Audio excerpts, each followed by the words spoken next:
Haleluya. Shalom. Di nama Tuhan, selamat pagi. Selamat kembali berbakti dalam nama Tuhan Yesus di hari Minggu, di hari Paskah, di mana Tuhan sudah bangkit buat kita semua. Di nama Tuhan, mari saya undang sejemaat Tuhan yang di rumah, dimanapun kita berada, kita bersatu hati dalam kasih. Kita undang hadirat Tuhan memenuhi setiap kita, memenuhi setiap kita. Biarlah Roh Kudus saja yang bekerja dimanapun kita berada. Biarlah nama Tuhan ditinggikan. Haleluya Yesus, haleluya Tuhan. Mari kita akan sama-sama memuji memuliakan nama Tuhan. Sebab Dia yang berkata, pengorbananmu yang sempurna. Haleluya Yesus, haleluya.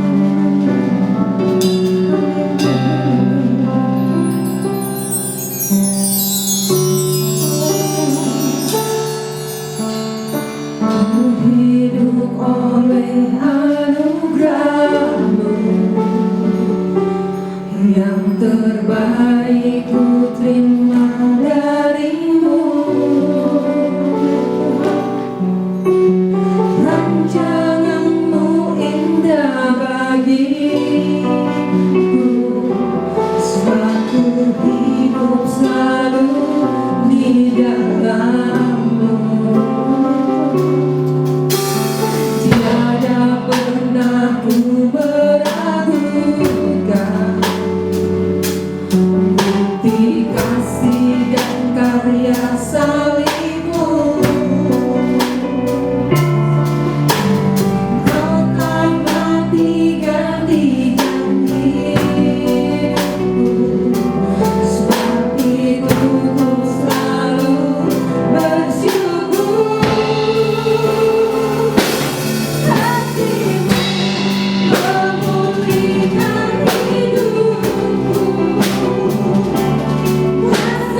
memenangkan kami Tuhan.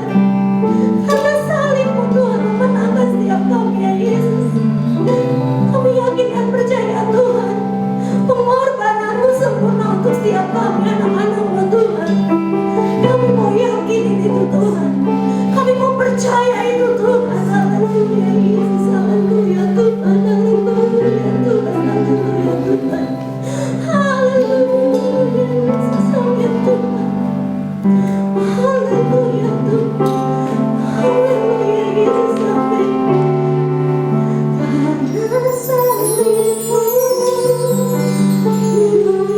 hidup, karena salib-Mu ku menang. Engkau yang berkuasa sanggup melakukan mujizat-Mu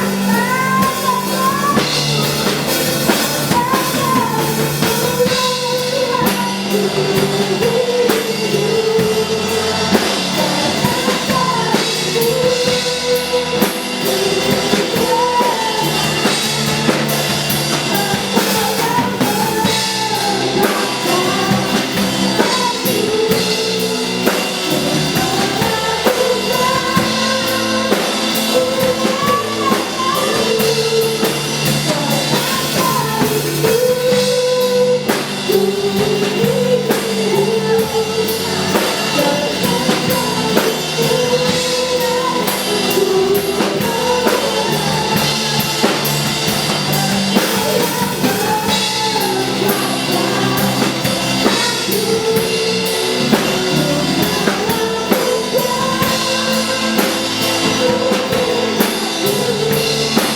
Karena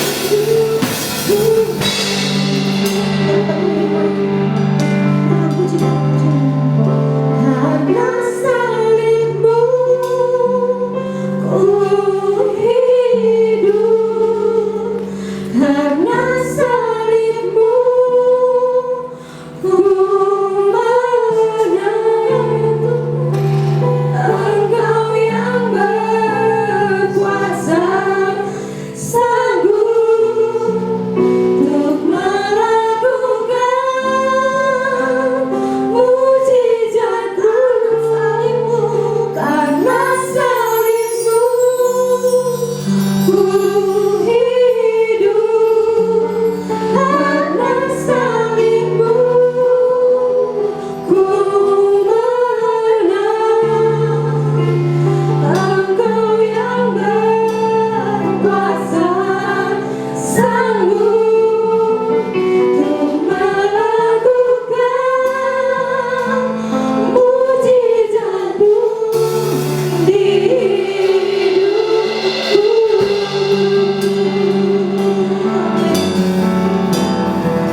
dimanapun kita berada, kita yakin dan percaya bahwa Tuhan Yesus sudah bangkit. Amin. Haleluya. Sebuah pujian yang berkata, sebab Dia hidup. Haleluya.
nama Tuhan.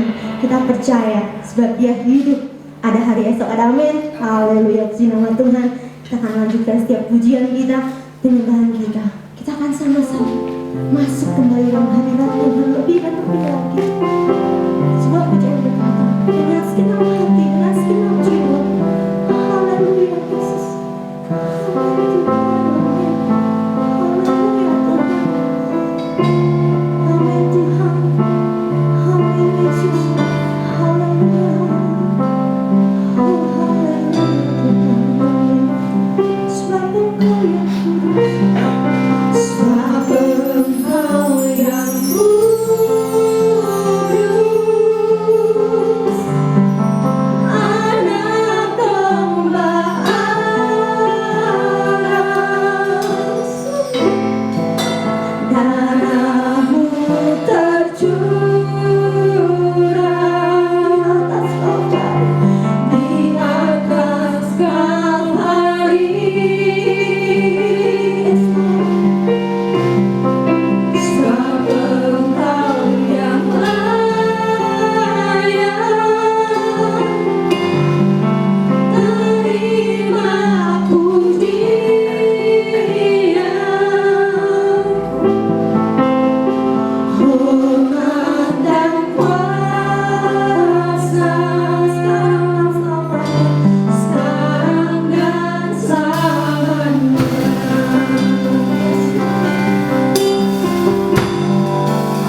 Puji Tuhan.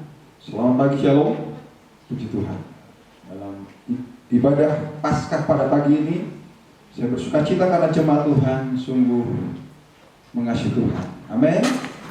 Biarlah lewat ibadah Paskah pada pagi ini, jemaat Tuhan semakin mengerti bahwa inilah kehendak Tuhan. Ya, adanya peristiwa Jumat Agung. Ada peristiwa yang namanya kebangkitan, inilah Paskah. Ya, Paskah ada berbicara tentang kematian dan kebangkitan. Puji Tuhan.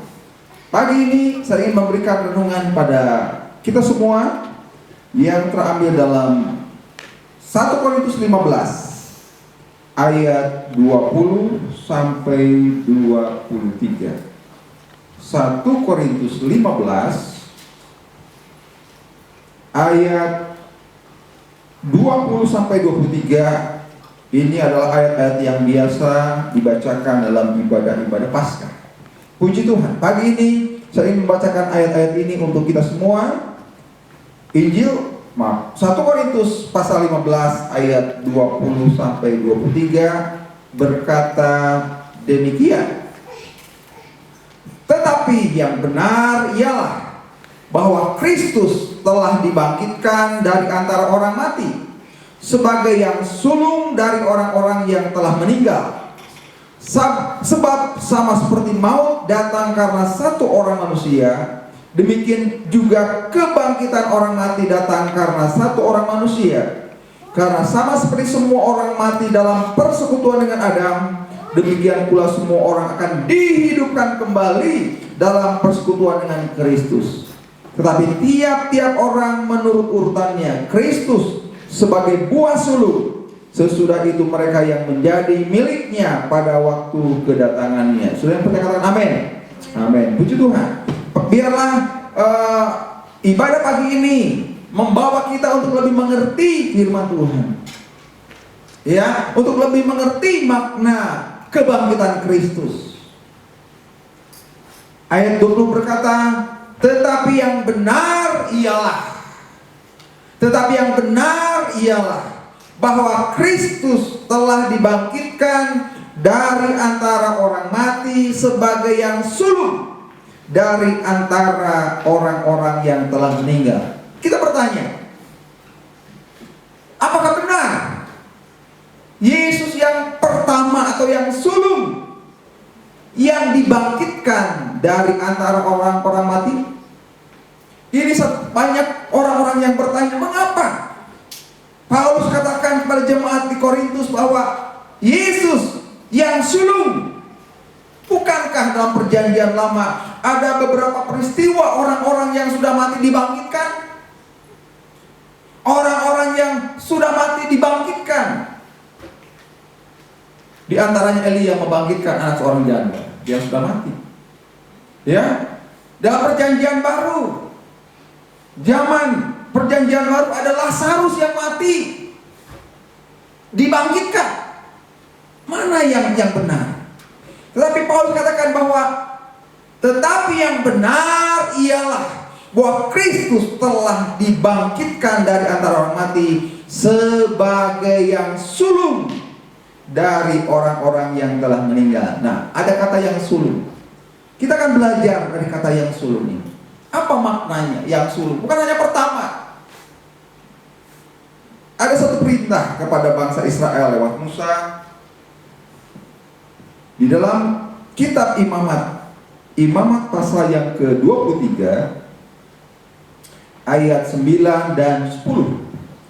Imamat pasal 23 ayat 9 dan 10 berkata, Tuhan berfirman kepada Musa, berbicaralah kepada orang Israel dan katakan kepada mereka, apabila kamu sampai ke negeri yang akan kuberikan kepadamu dan kamu menuai hasilnya, maka kamu harus membawa seberkas hasil pertama dari penuaianmu kepada imam. Hasil pertamamu atau buah sulung, ya, dari penuaianmu. Ini buah sulung. Ini buah yang pertama. Mengapa orang-orang Israel, mengapa Tuhan memerintahkan kepada bangsa Israel ketika mereka sampai di negeri yang Tuhan berikan, untuk mereka ketika mereka menuai hasil yang pertama atau yang sulung, untuk memberikan kepada imam? Apa yang kita pikirkan dengan semua itu? Apakah imam karena kekurangan sehingga bangsa Israel harus memberikan kepada imam hasil yang pertama? Tidak. Ini ada sebuah kebenaran yang perlu kita catat pada pagi ini. Ya, ketika kita memberikan yang sulung kepada Tuhan, ketika kita memberikan yang pertama kepada Tuhan, Tuhan pasti akan memberikan selanjutnya. Amin. Tuhan akan memberikan, Tuhan akan melimpahkan, ya, buah-buah yang akan datang. Ini jadi bukan hanya kata sulung ini yang pertama, tapi bangsa Israel dibawa oleh firman Tuhan, diajar oleh Tuhan bahwa ketika bangsa Israel, ketika anak-anak Tuhan memberikan yang pertama sulung kepada Tuhan, pasti ke depannya Tuhan sudah siapkan buah-buah yang lebih yang sudah diberikan. Ini kata sulung. Bagaimana dengan kematian Yesus? Kematian Yesus adalah awal yang sulung. Berarti apa?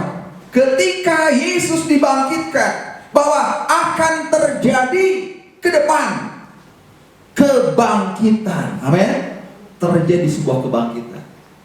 Ketika dalam perjanjian lama ada seorang yang dihidupkan kembali, apakah ini akan membawa orang lain dihidupkan? Sekarang tidak. Ketika Lazarus dibangkitkan, apakah ini mengakibatkan orang lain dihidupkan? Sekarang tidak. Tapi ketika Yesus dibangkitkan, kita lihat nanti ayat selanjutnya. Mari kita akan kembali baca.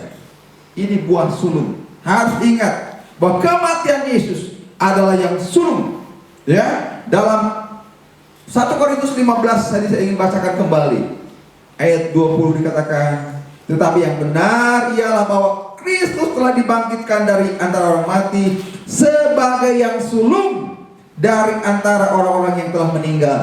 Sebab sama seperti maut datang karena satu orang manusia, demikian juga kebangkitan orang mati datang karena satu orang manusia. Kita lihat di dalam Roma pasal yang kelima ayat 12 sampai 14 berbicara maut, berbicara kematian dari satu orang. Roma pasal 5 ayat 12 sampai 14 berkata demikian. Sebab itu sama seperti dosa telah masuk ke dalam dunia oleh satu orang, dan oleh dosa itu juga maut, demikian maut itu telah menjalar ke semua orang, karena semua orang telah berbuat dosa. Sebab sebelum hukum Taurat ada, telah ada dosa di dunia, tetapi dosa itu tidak diperhitungkan kalau tidak ada hukum Taurat. Ayat 14, sungguh pun demikian maut telah berkuasa dari zaman Adam sampai zaman Musa juga atas mereka yang tidak berbuat dosa, dengan cara yang sama seperti yang telah dibuat oleh Adam, yang adalah gambaran Dia yang akan datang. Kita lihat dari ayat ini bahwa Adam yang pertama memberikan satu virus, memberikan satu dosa yang menjalar kepada semua orang, dan upah dosa dikatakan adalah maut, kematian. Dari seorang yang namanya Adam sampai kita, ya sampai saya, kita adalah orang-orang yang berdosa dari keturunan Adam. Dari Adam dosa itu, kita akan beroleh maut. Tapi puji Tuhan, tidak sampai di situ ayat itu.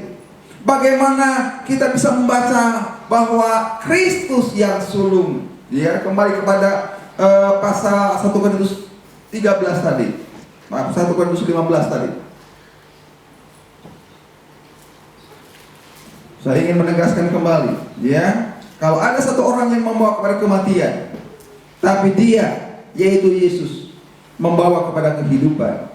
Ya, ayat 22 katakan, karena sama seperti semua orang mati dalam persekutuan dengan Adam, demikian pula semua orang akan dihidupkan kembali dalam persekutuan dengan Kristus. Luar biasa.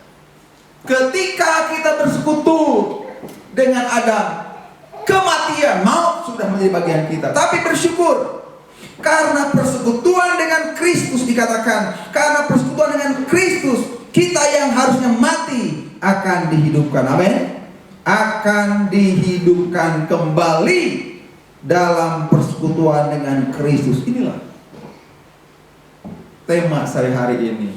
Ada hari esok. Sesuai pujian tadi dan sudah nyanyikan, ada hari esok. Di tengah dunia, di tengah keadaan, situasi dunia yang mencekam, orang-orang tidak lagi bisa tenang. Sana sini orang mulai berpikir, bagaimana masa depan saya? Bagaimana hari esok saya? Bagaimana usaha saya? Bagaimana rumah tangga saya? Bagaimana bisnis saya? Bagaimana mungkin pendidikan saya? Bagaimana? Penuh dengan kata bagaimana.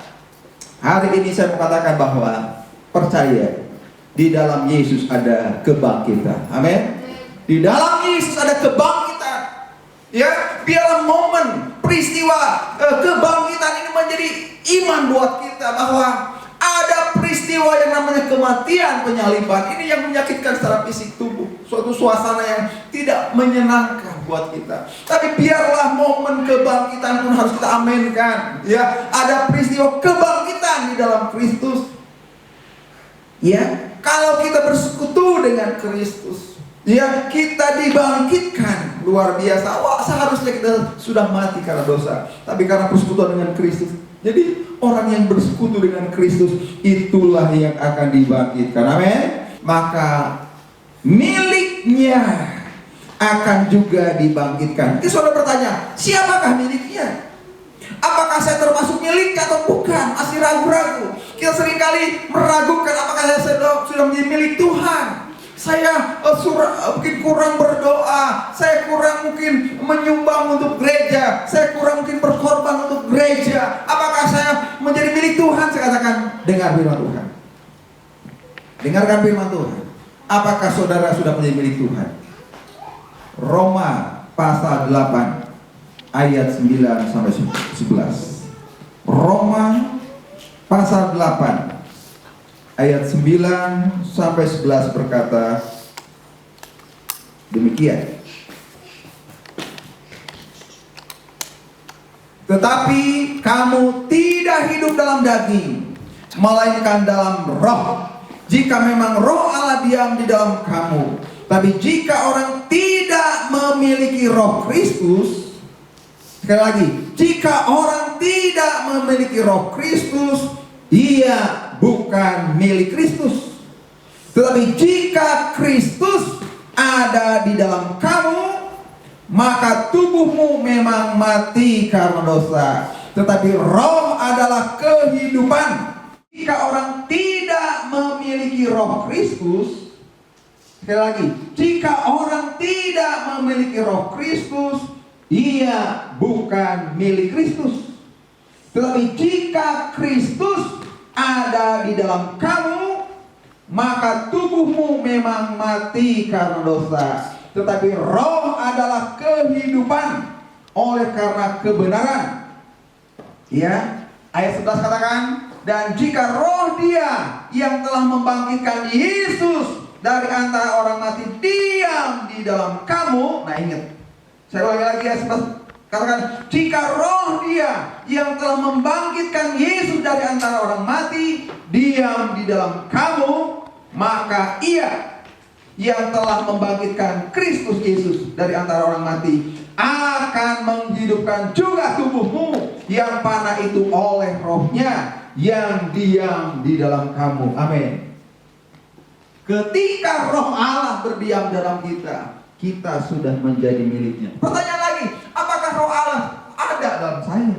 Sedikit orang juga bertanya, apakah roh Allah ini ada?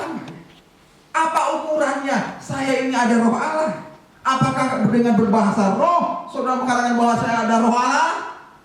Apa ukurannya ketika kita berbahasa asing kita sudah ada roh Allah? Mari saya kembali kepada firman Tuhan. Efesus pasal 1 ayat yang ke-13. Efesus 1 ayat 13. Firman Allah berkata demikian. Di dalam Dia kamu juga, karena kamu telah mendengar firman kebenaran, yaitu Injil keselamatanmu, di dalam Dia kamu juga ketika kamu percaya. Nah, ingat, ketika kamu percaya dimeteraikan oleh Roh Kudus yang dijanjikannya itu. Dikatakan ayat 14, dan Roh Kudus itu adalah jaminan bagian kita sampai memperoleh seluruhnya, yaitu penebusan yang menjadikan kita milik Allah untuk memuji kemuliaan. Ketika kita mendengar berita Injil kebenaran, ketika kita mendengar berita tentang Yesus yang sudah mati, yang sudah bangkit, ini berita kebenaran. Ketika saudara percaya dengan berita ini, ketika saudara mendengar berita Injil ini, saudara percaya, dikatakan, maka ya dikatakan, dan di dalam kamu juga ketika kamu percaya dimeteraikan. Siapa yang memeteraikan? Pendeta? Apakah surat baptisan? Tidak. Yang memeteraikan adalah Roh Kudus. Ayat 14 jelas katakan, dan Roh Kudus itu adalah jaminan bagian kita sampai kita memperoleh seluruhnya, yaitu penebusan yang menjadikan kita milik Allah untuk memuji kemuliaan. Puji Tuhan. Jadi orang-orang yang dikatakan miliknya adalah orang-orang yang percaya kepada berita Injil. Orang-orang yang tidak ragu akan berita Injil kebenaran dari Yesus Kristus. Mari pagi ini kita percaya yang benar dikatakan adalah Yesus yang sulung yang sudah dibangkitkan dari antara orang mati. Sebelum ada yang dibangkitkan, tadi tidak punya pengaruh dampak apa-apa. Sebelum Yesus, ada orang-orang yang sudah mati dibangkitkan, tapi mereka tidak punya pengaruh apa-apa, tidak punya dampak apa-apa untuk hidup kekal. Pada zaman Yesus perjanjian baru, ada orang-orang yang sudah mati dibangkitkan juga, tapi tidak punya dampak apa-apa untuk hidup kekal.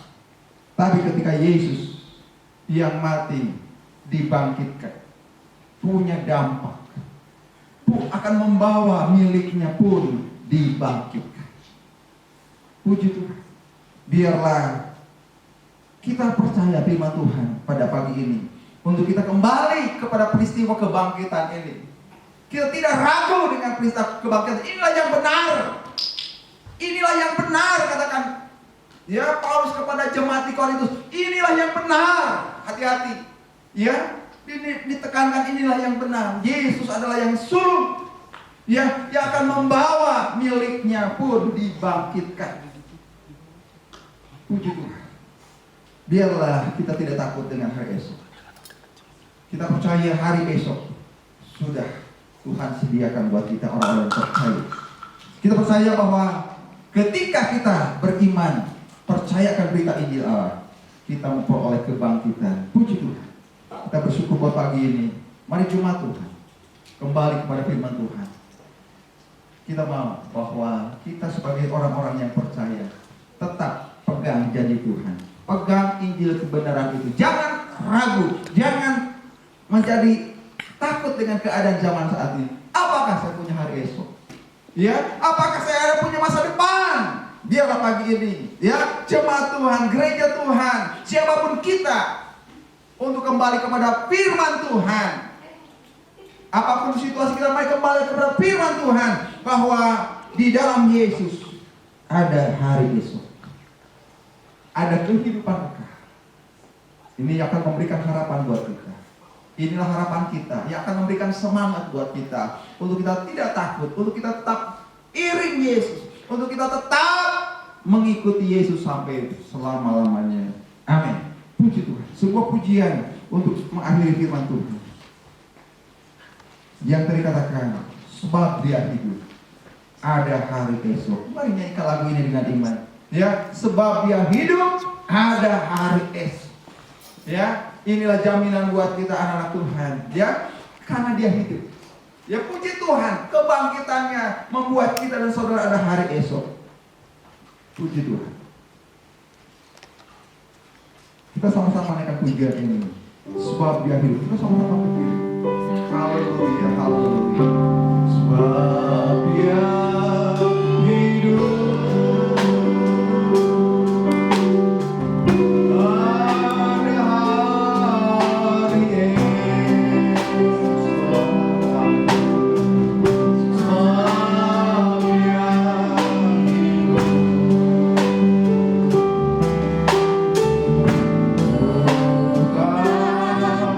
Gentar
punya dampak.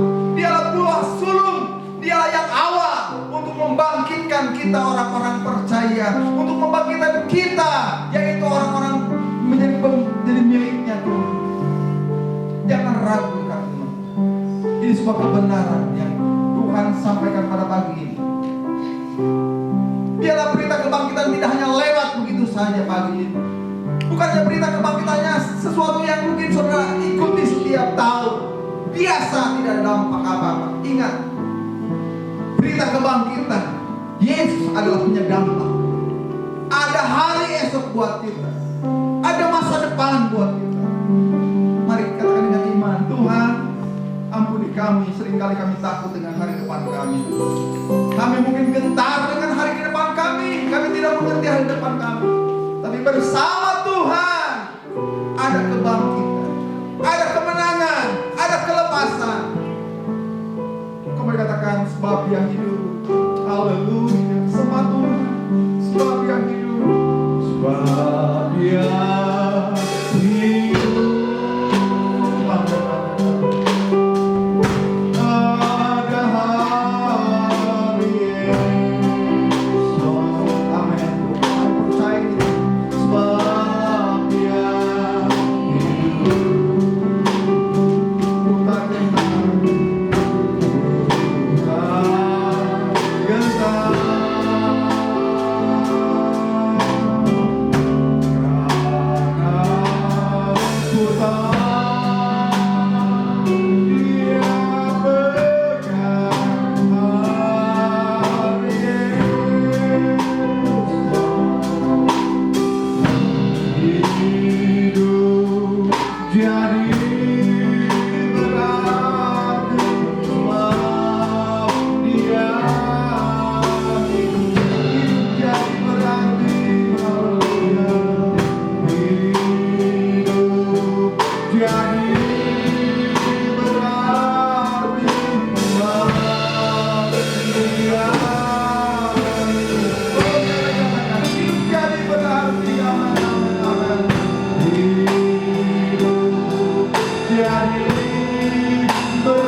Hidup kami berarti Tuhan karena kebangkitan.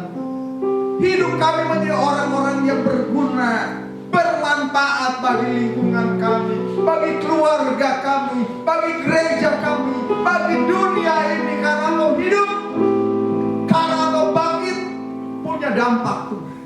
Buah yang sulung sudah dikerjakan oleh Engkau Yesus akan terjadi pada gereja Tuhan. Dalam situasi ini kami mau melihat Tuhan, peristiwa kebangkitan akan membuat kami kemenangan demi kemenangan Tuhan. Terima kasih Tuhan. Terima kasih Tuhan. Terima kasih Tuhan. Teguhkan firman Roh Kudus.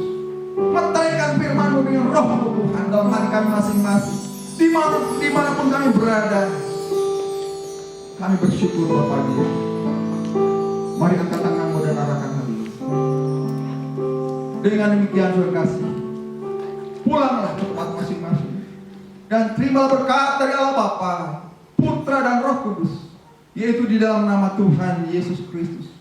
Biarlah kasih karunia Allah, perlindungannya, serta damai sejahtera menyertai engkau dari hari ini sampai Maranatha. Diberkatilah engkau dengan berkat Abraham, Ishak dan Yakub. Itu berkat dari Tuhan Yesus Kristus. Diberkatilah keluarga dan rumah tanggamu, dan diberkatilah usaha dan pekerjaanmu, dan diberkatilah kesehatanmu, dan diberkatilah kiranya masa depanmu. Demi nama Tuhan Yesus Kristus. Yang seiman katakan sama-sama, amin. Puji Tuhan. Selamat pagi. Tuhan memberkati kita semua. Selamat Paskah bagi seluruh jemaat Tuhan. Tuhan memberkati. Haleluya.